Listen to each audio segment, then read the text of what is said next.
Assalamualaikum warahmatullahi wabarakatuh, Bapak Ibu guru hebat. Bertemu kembali di channel Gemikung Bu, Bapak Ibu. Dan kali ini kita akan bersama-sama membahas soal UKP PPG Piloting 1 sesuai kisi-kisi terbaru Bapak Ibu untuk topik 1 modul 1. Yang mana kita ketahui bersama bahwa pada tahun 2024 uji kompetensi peserta pendidikan profesi guru bagi peserta dalam program piloting PPG guru tertentu akan menggunakan ujian tulis yang mencakup dua jenis soal utama, yaitu Situational Judgment Test atau SJT dan Pedagogical Content Knowledge atau PCK. Nah, di sini kita akan membahas satu persatu soal ya Bapak Ibu. Dan untuk Bapak Ibu yang belum bergabung dengan kami, silahkan mencari di playlist channel kami PPG 2024. Di sana Bapak Ibu akan menemukan kumpulan tugas, kemudian pembahasan soal dan studi kasus yang bisa dijadikan referensi untuk Bapak Ibu menghadapi UKP PPG. Begitu Bapak Ibu, kita langsung ke pembahasan soal yang pertama. Ke soal yang pertama Bapak Ibu, pada setiap mata pelajaran terdapat sejumlah capaian pembelajaran sebagai kompetensi pembelajaran yang harus dicapai oleh peserta didik pada setiap fase. Rumusan CP tersebut memberikan gambaran tentang tujuan umum dan ketersediaan waktu untuk mencapai tujuan tersebut dalam 6 etape yang disebut fase. Pemanfaatan fase-fase CP dalam perencanaan pembelajaran dapat dikemukakan sebagai berikut, kecuali kita harus hati-hati ya Bapak Ibu terhadap soal yang mengandung pernyataan negatif seperti ini Bapak Ibu. Kita mempunyai 5 pilihan jawaban. Yang pertama, memungkinkan kolaborasi guru pada fase yang sama untuk merancang pembelajaran yang efektif bagi peserta didik. Kemudian yang kedua, mendorong guru untuk fokus pada ketercapaian CP di akhir fase tanpa perlu memperhatikan perkembangan peserta didik dan kesinambungan proses pembelajaran antar kelas. C. Memberi kesempatan pada guru untuk melaksanakan pembelajaran sesuai dengan kesiapan peserta didik. Kemudian yang D. Memungkinkan guru untuk merancang dan melaksanakan pembelajaran secara fleksibel. Dan C. Memastikan peserta didik mencapai kompetensi pembelajaran Bapak Ibu. Kita langsung ke pembahasan soal yang pertama, kolaborasi guru. Untuk yang pertama ya Bapak Ibu,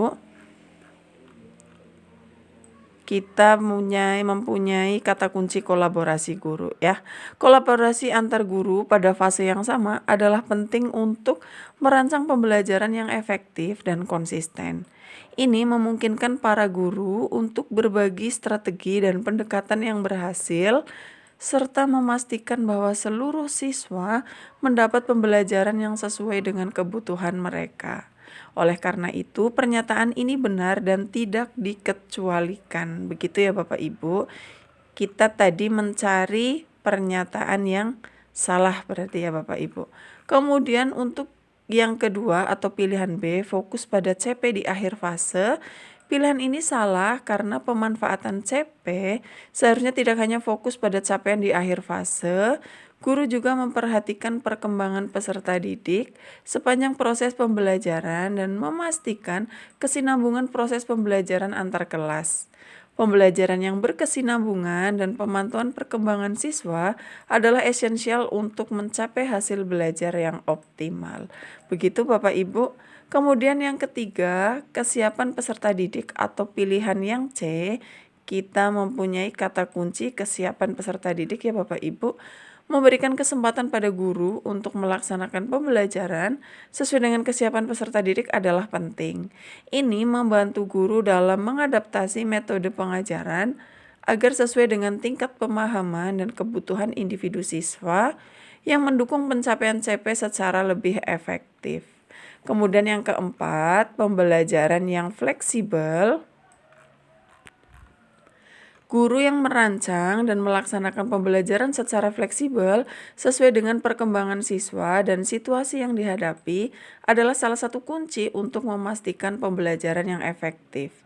Fleksibilitas ini penting dalam menghadapi berbagai tantangan dalam pembelajaran Bapak Ibu.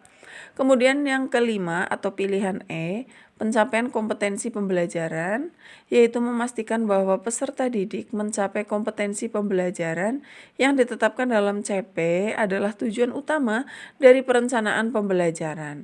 Oleh karena itu, ini adalah prinsip yang benar dan tidak dapat dikecualikan ya Bapak Ibu.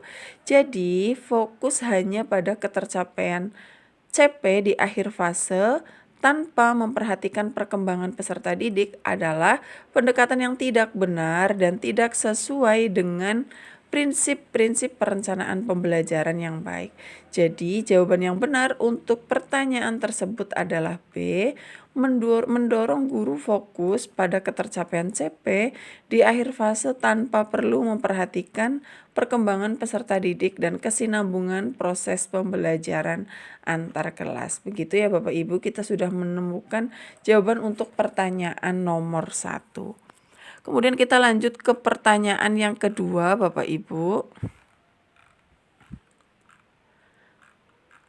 Capaian pembelajaran dapat dirumuskan merujuk pada teori belajar konstruktivisme dan kurikulum dengan pendekatan UBD atau Understanding by Design yang dikembangkan oleh Wiggins dan Tick.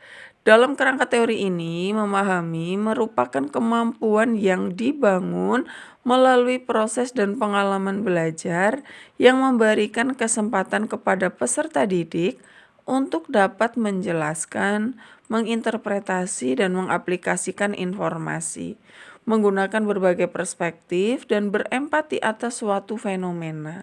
Terkait hal tersebut, pernyataan yang benar dalam kurikulum Merdeka adalah seperti biasa kita punya 5 pilihan jawaban yang Bapak Ibu bisa pilih. Yang pertama, hierarki pengetahuan tidak digunakan dalam merumuskan CP dan tujuan pembelajaran turunan dari CP. Yang kedua atau B, taksonomi pengetahuan tidak menggunakan kata kerja operasional yang spesifik. Kemudian C, memberi kebebasan kepada guru mengikuti taksonomi pengetahuan menurut teori yang disukai. D, pemahaman dimaknai sebagai suatu proses kognitif yang kompleks dan tidak sederhana sebagai proses berpikir tingkat rendah. Dan yang terakhir, menganggap bahwa memahami dapat dicapai tanpa melibatkan proses dan pengalaman belajar yang mendalam, serta tanpa memberikan kesempatan untuk menjelaskan, menginterpretasi, dan mengaplikasikan informasi dengan berbagai perspektif Bapak Ibu. Kita langsung ke pembahasan yang pertama, hierarki pengetahuan atau pilihan yang pertama, dalam merumuskan CP, hierarki pengetahuan seringkali digunakan untuk memastikan bahwa tujuan pembelajaran dirancang secara bertahap dari pemahaman yang lebih sederhana hingga yang lebih kompleks. Dengan demikian, pernyataan bahwa hierarki pengetahuan tidak digunakan adalah tidak benar, Bapak Ibu.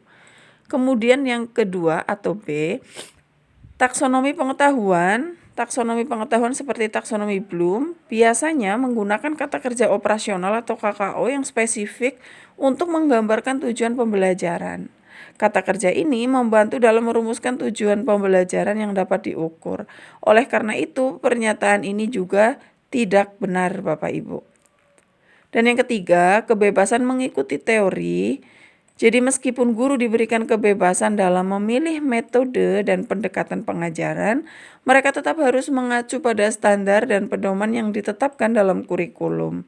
Tidak sembarang teori dapat digunakan tanpa memperhatikan relevansi dan kesesuaiannya dengan tujuan pembelajaran Bapak Ibu. Kemudian yang keempat, pemahaman sebagai proses kognitif kompleks atau pilihan yang D. Pernyataan ini benar dalam konteks kurikulum Merdeka dan pendekatan UBD, karena dalam teori konstruktivisme dan kerangka UBD, pemahaman dianggap sebagai proses berpikir tingkat tinggi yang kompleks, di mana peserta didik harus mampu menghubungkan, menginterpretasi dan menerapkan informasi dengan berbagai perspektif. Ini berbeda dengan proses berpikir tingkat rendah yang lebih sederhana, Bapak Ibu. Kemudian kita ke pilihan jawaban yang kelima, memahami tanpa proses dan pengalaman belajar mendalam. Pernyataan ini juga tidak benar karena memahami dalam konteks pembelajaran yang efektif tidak mungkin dicapai tanpa melalui proses dan pengalaman belajar yang mendalam. Pembelajaran yang mendalam melibatkan pemahaman yang kritis dan analitis yang merupakan inti dari pendekatan UBD. Jadi Bapak Ibu, pernyataan yang paling sesuai dengan prinsip dalam kurikulum Merdeka dan pendekatan UBD adalah D yang menekankan bahwa pemahaman adalah proses kognitif yang kompleks. Begitu ya Bapak Ibu. Untuk pembahasan soal nomor 2 Bapak Ibu. Kita lanjut ke soal nomor 3.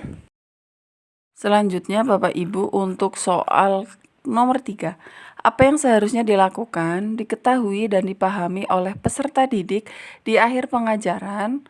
Pertanyaan tersebut perlu dirumuskan oleh guru apabila akan melakukan tahap yang mana Bapak Ibu? A. Perencanaan strategi pembelajaran. B. Merumuskan tujuan pembelajaran. C. Merancang asesmen.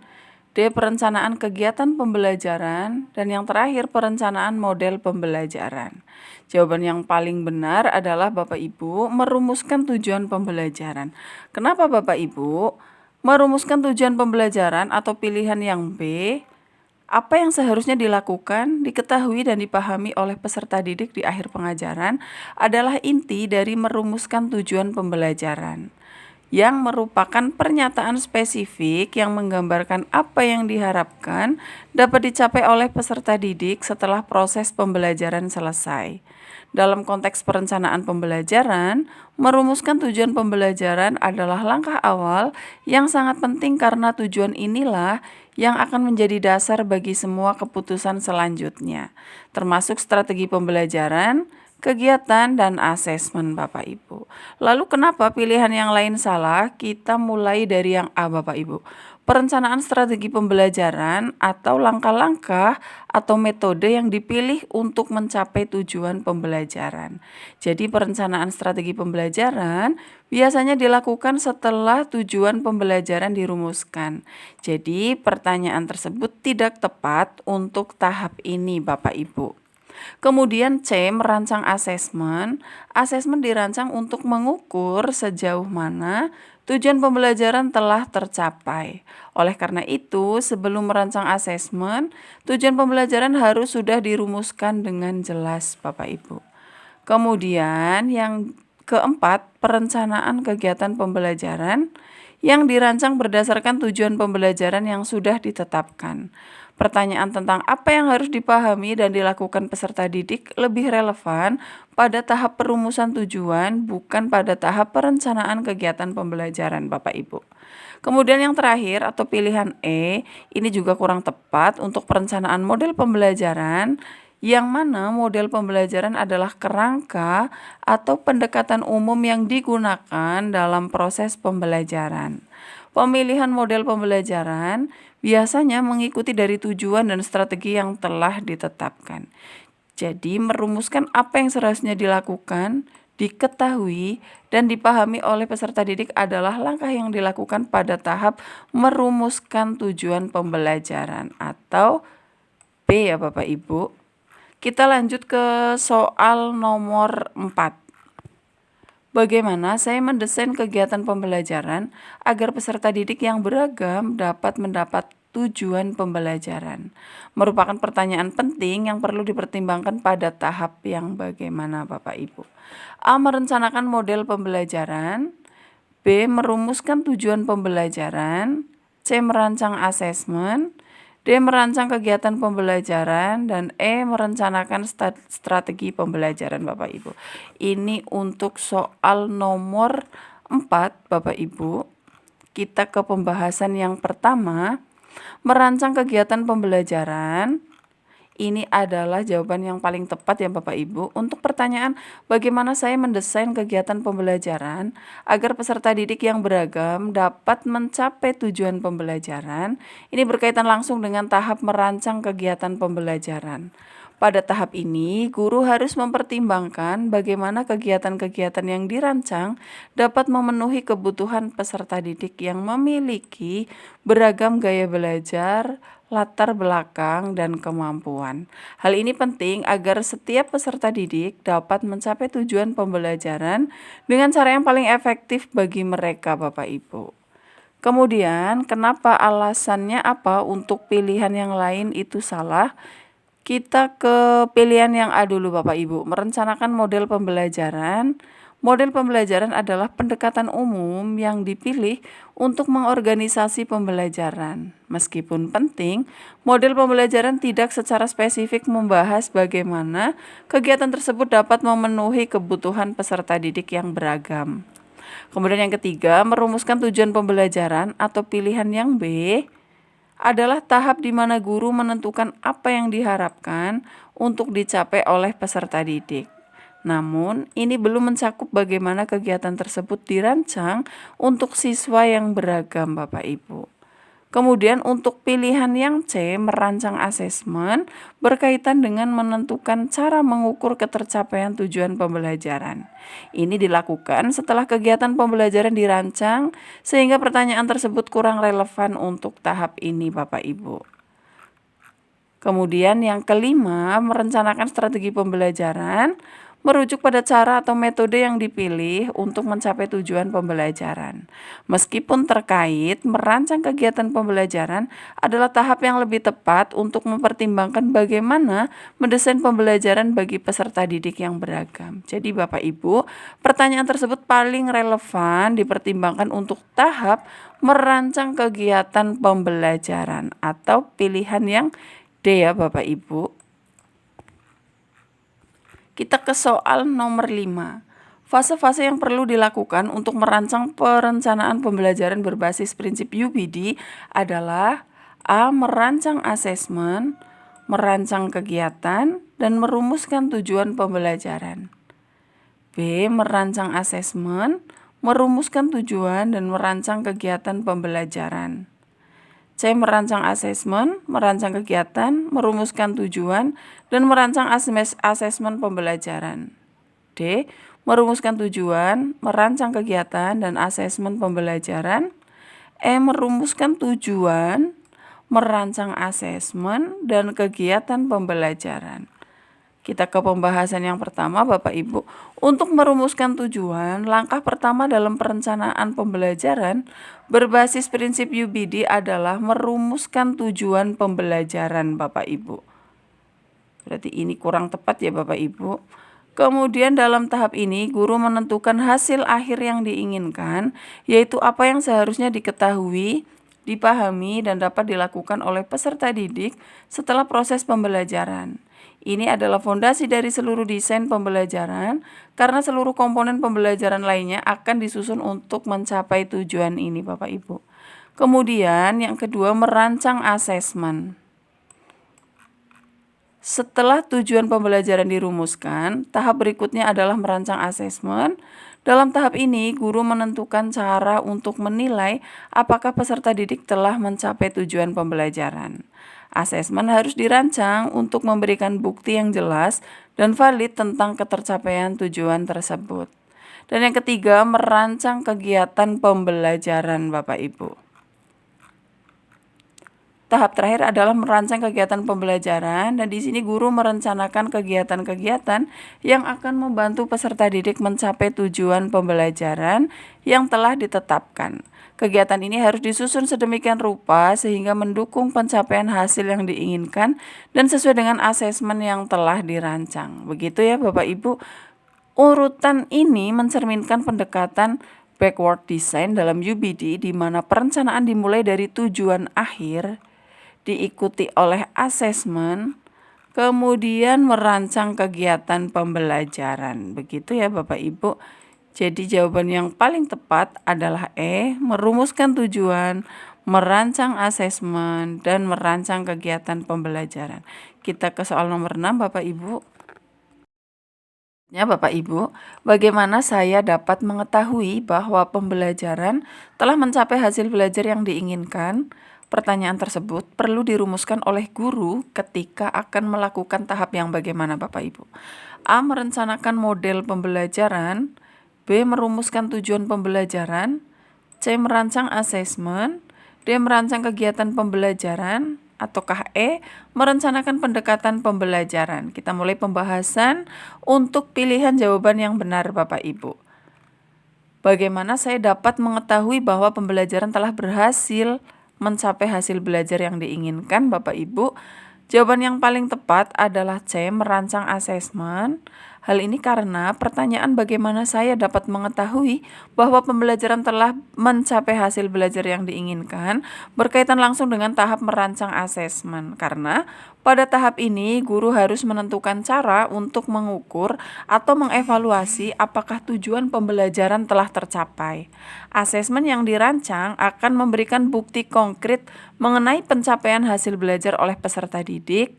Ini bisa berupa tes, proyek, observasi, atau bentuk evaluasi lainnya yang relevan dengan tujuan pembelajaran. Kemudian, untuk pilihan yang A, merencanakan model pembelajaran, ini kurang tepat karena melibatkan pemilihan pendekatan umum atau strategi yang akan digunakan dalam pembelajaran, tetapi tidak fokus pada bagaimana mengukur ketercapaian hasil belajar, Bapak Ibu. Kemudian yang ketiga, merumuskan tujuan pembelajaran atau pilihan yang B adalah tahap di mana guru menentukan hasil belajar yang diinginkan tetapi belum menyentuh bagaimana hasil tersebut akan diukur. Jadi kurang tepat Bapak Ibu. Kemudian yang D, merancang kegiatan pembelajaran berkaitan dengan aktivitas yang akan dilakukan untuk mencapai tujuan pembelajaran tetapi tidak secara langsung menjawab bagaimana mengukur pencapaiannya. Kemudian pilihan jawaban yang E, merencanakan pendekatan pembelajaran adalah tentang strategi umum yang akan digunakan tetapi tidak berkaitan langsung dengan pengukuran hasil belajar. Dengan demikian, pertanyaan tersebut paling relevan pada tahap merancang asesmen karena disinilah guru menentukan alat dan metode yang digunakan untuk mengetahui apakah pembelajaran telah mencapai hasil yang diinginkan. Begitu Bapak Ibu untuk pembahasan soal nomor 6. Sekarang kita lanjut ke soal nomor 7 Bapak Ibu.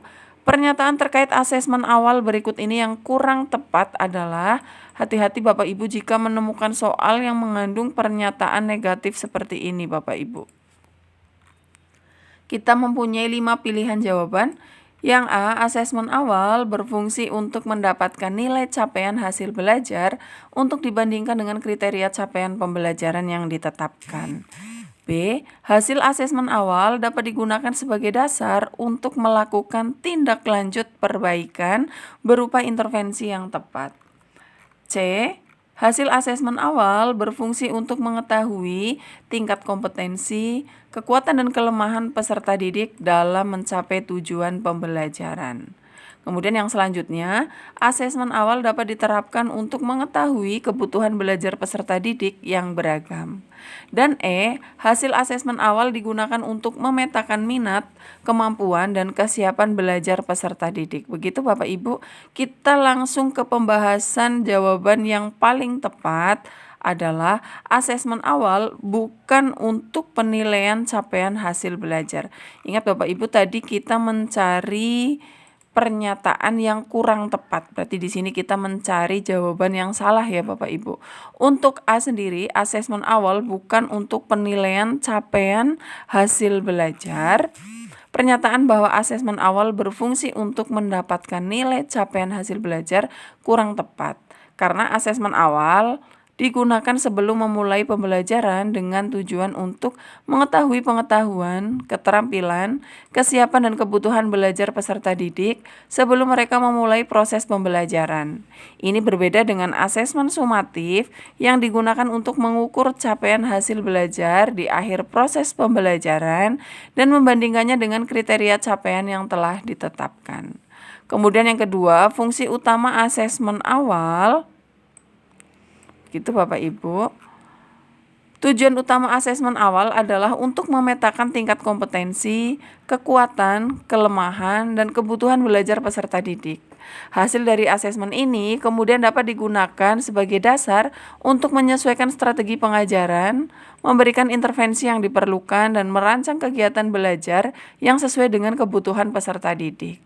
Pilihan lainnya untuk B, C, D, dan E semuanya menjelaskan fungsi-fungsi asesmen awal yang tepat seperti mengetahui tingkat kompetensi, memberikan dasar untuk intervensi, memetakan kebutuhan belajar, serta memahami minat dan kesiapan peserta didik. Jadi pernyataan pilihan A kurang tepat dalam menggambarkan tujuan dan fungsi dari asesmen awal yang berfungsi untuk mendapatkan nilai capaian hasil belajar untuk dibandingkan dengan kriteria capaian pembelajaran yang ditetapkan. Jadi ketika tadi kita mencari pernyataan yang kurang tepat, maka yang tepat adalah atau jawaban yang benar adalah A ya Bapak Ibu. Soal nomor 8 Bapak Ibu, pernyataan terkait kriteria ketercapaian tujuan pembelajaran atau KKTP yang benar adalah kita mempunyai 5 pilihan jawaban ya Bapak Ibu. A. Hasil KKTP dapat digunakan untuk merefleksi proses pembelajaran dan menganalisis tingkat penguasaan kompetensi peserta didik. Kemudian B. KKTP merupakan standar yang ditetapkan untuk menentukan ketercapaian tujuan pembelajaran. C. KKTP tidak disusun melalui pendekatan rubrik.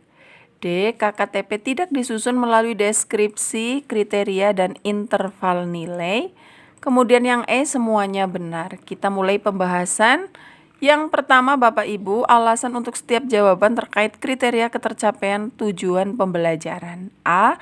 Hasil KKTP dapat digunakan untuk merefleksi proses pembelajaran dan menganalisis tingkat penguasaan kompetensi peserta didik. Ini benar ya Bapak Ibu, karena KKTP dirancang untuk menilai sejauh mana tujuan pembelajaran tercapai. Hasil penilaian ini digunakan untuk merefleksi efektivitas proses pembelajaran dan untuk menganalisis bagaimana kompetensi peserta didik berkembang.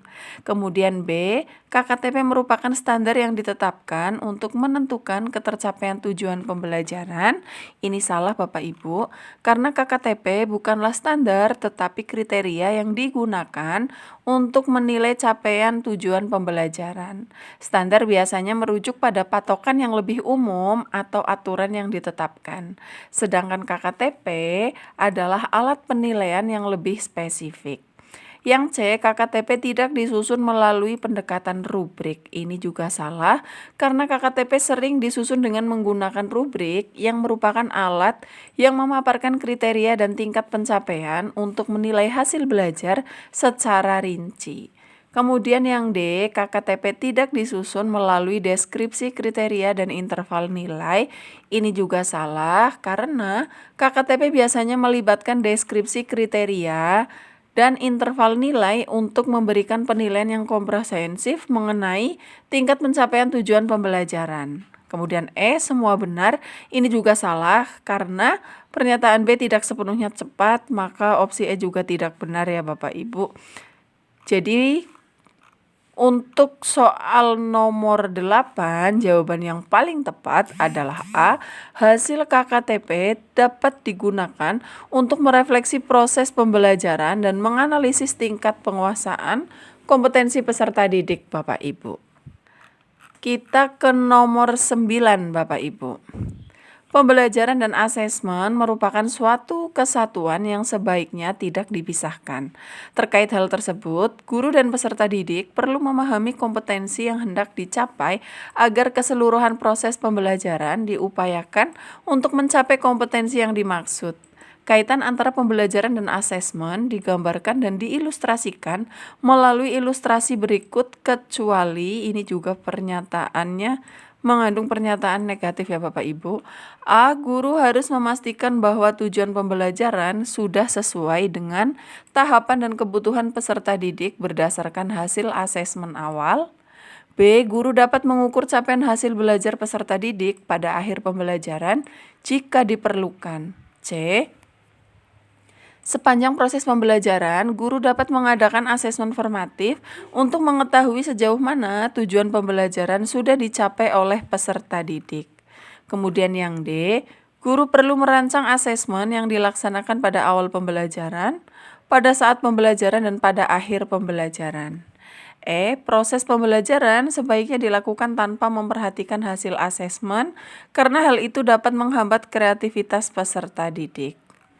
Kita ke pembahasannya Bapak Ibu, berikut adalah analisis dari setiap pernyataan terkait kaitan antara pembelajaran dan asesmen. Kita yang A, guru harus memastikan bahwa tujuan pembelajaran sudah sesuai dengan tahapan dan kebutuhan peserta didik berdasarkan hasil asesmen awal. Ini benar Bapak Ibu, karena ini adalah praktik yang baik karena memastikan tujuan pembelajaran sesuai dengan hasil asesmen awal membantu menyesuaikan proses pembelajaran dengan kebutuhan peserta didik. Selanjutnya, B. Guru dapat mengukur capaian hasil belajar peserta didik pada akhir pembelajaran jika diperlukan. Ini juga benar, karena mengukur capaian hasil belajar pada akhir pembelajaran adalah praktik yang umum dilakukan untuk menilai apakah tujuan pembelajaran telah tercapai. Kemudian C, sepanjang proses pembelajaran, guru dapat mengadakan asesmen formatif untuk mengetahui sejauh mana tujuan pembelajaran sudah dicapai oleh peserta didik. Ini juga benar, karena asesmen formatif dilakukan selama proses pembelajaran untuk memberikan umpan balik dan menilai kemajuan peserta didik terhadap tujuan pembelajaran. Dan D, guru perlu merancang asesmen yang dilaksanakan pada awal pembelajaran, pada saat pembelajaran, dan akhir pembelajaran. Ini juga benar, karena merancang asesmen di berbagai tahap pembelajaran, awal, selama, dan akhir, ini penting untuk mengevaluasi dan mendukung proses pembelajaran secara menyeluruh. Proses pembelajaran sebaiknya dilakukan tanpa memperhatikan hasil asesmen karena hal itu dapat menghambat kreativitas peserta didik. Ini jelas salah ya Bapak Ibu, karena mengabaikan hasil asesmen dalam proses pembelajaran tidak dianjurkan. Asesmen memberikan informasi penting tentang pemahaman dan kemajuan peserta didik, dan mengabaikannya dapat menghambat efektivitas pembelajaran. Jadi jawaban yang benar terkait pernyataan kecuali adalah ya Bapak Ibu, pernyataan ini salah karena mengabaikan hasil asesmen dalam proses pembelajaran dapat menghambat kemampuan guru untuk menilai dan menyesuaikan pembelajaran sesuai dengan kebutuhan peserta didik yang dapat mempengaruhi efektivitas pembelajaran. Begitu Bapak Ibu untuk soal dan pembahasan nomor 9. Sekarang kita ke soal nomor 10 Bapak Ibu. Setelah memahami substansi CP, guru diharapkan mulai mendapatkan ide-ide tentang apa yang harus dipelajari oleh peserta didik dalam suatu fase untuk dirumuskan menjadi beberapa tujuan pembelajaran yang lebih operasional dan konkret. Dalam merumuskan tujuan pembelajaran, guru dapat memilih beberapa alternatif teknik berikut, kecuali ya Bapak Ibu, ini kembali kita bertemu dengan kecuali. A. Merumuskan TP secara langsung berdasarkan CP.